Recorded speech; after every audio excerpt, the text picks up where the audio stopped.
Parul university के placements का कोई रिप्लेसमेंट नहीं, इसलिए टॉप कंपनीज की फर्स्ट चॉइस। आप तो समझ ही गए होंगे। Join Parul university, Vadodara, Gujarat.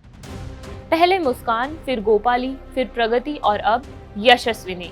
इन सभी औरतों पर अपने पति को मारने के आरोप हैं। किसी पर आरोप है कि उसने पति को मारकर ड्रम में डाल दिया, फिर उस पर सीमेंट का घोल डाल दिया। किसी पर आरोप है कि उसने अपने पति को प्रेमी के साथ मिलकर मार डाला, तो किसी पर आरोप है कि पत्नी ने पति को शादी के 15वें दिन के अंदर ही मरवा दिया, सुपारी दिलवाकर।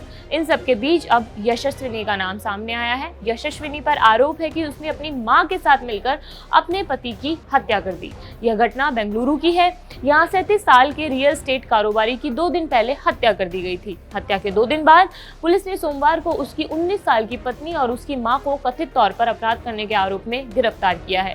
रियल एस्टेट कारोबारी लोकनाथ सिंह की 22 मार्च की शाम को उत्तर पश्चिम बेंगलुरु के 16 देवनहल्ली में BGS लेआउट में एक कंस्ट्रक्शन वाली बिल्डिंग के अंदर हत्या कर दी गई थी। सोमवार को पुलिस ने सिंह की पत्नी यशस्विनी और उसकी मां हेमा बाई को कथित तौर पर उनकी चाकू घोंपकर हत्या करने के आरोप में गिरफ्तार किया। पुलिस के अनुसार यशस्विनी ने कुछ महीने पहले अपने माता पिता की मर्जी के खिलाफ सिंह से शादी की थी। पुलिस ने बताया कि उसे कथित तौर पर शक था कि सिंह का किसी से संबंध है, यानी अफेयर चल रहा है, और इस वजह से दोनों के बीच अक्सर झगड़े होते रहते थे। बाद में यशस्विनी ने अपने माता पिता के पास वो वापस घर चली गई। पुलिस ने बताया कि 22 मार्च को यशस्विनी ने सिंह से संपर्क किया और बेंगलुरु के पास उसे मिलने का प्रबंध किया। वे 16 देवनहल्ली गए, जहां उसने कथित तौर पर उसके खाने में नींद की गोलियां मिला दी। पुलिस के अनुसार हेमा ने कथित तौर पर उनका पीछा किया, मतलब मां ने पीछा किया। जब सिंह बेहोश होने लगा तो यशस्विनी और हेमा ने कथित तौर पर उस पर चाकू से हमला कर दिया, जिससे उसकी गर्दन के पिछले हिस्से पर जानलेवा हमला हो गया। पुलिस ने बताया कि इससे सिंह की मौत हो गई। इंडियन एक्सप्रेस की रिपोर्ट के मुताबिक यशस्विनी और हेमा को न्यायिक हिरासत में भेज दिया गया है। पुलिस को शुरू में संदेह था कि सिंह की हत्या व्यापारिक दुश्मनी का नतीजा थी, क्योंकि वह धोखाधड़ी के कई मामलों का सामना कर रहा था, लेकिन सच्चाई कुछ और ही निकली।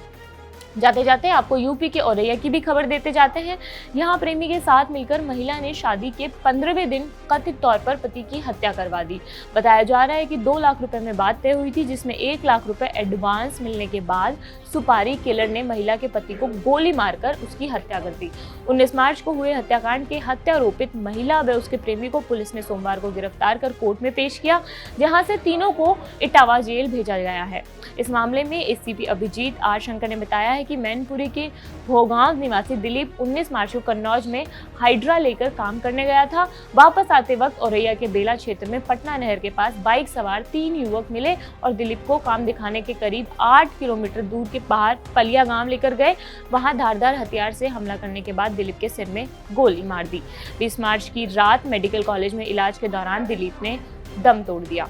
आपको ये खबर कैसी लगी हमें कमेंट बॉक्स में बताइए। इस खबर पर आपकी क्या राय है ये भी बताइए। मैं मनीषा हूँ और देखते रहिए जागरण। शुक्रिया।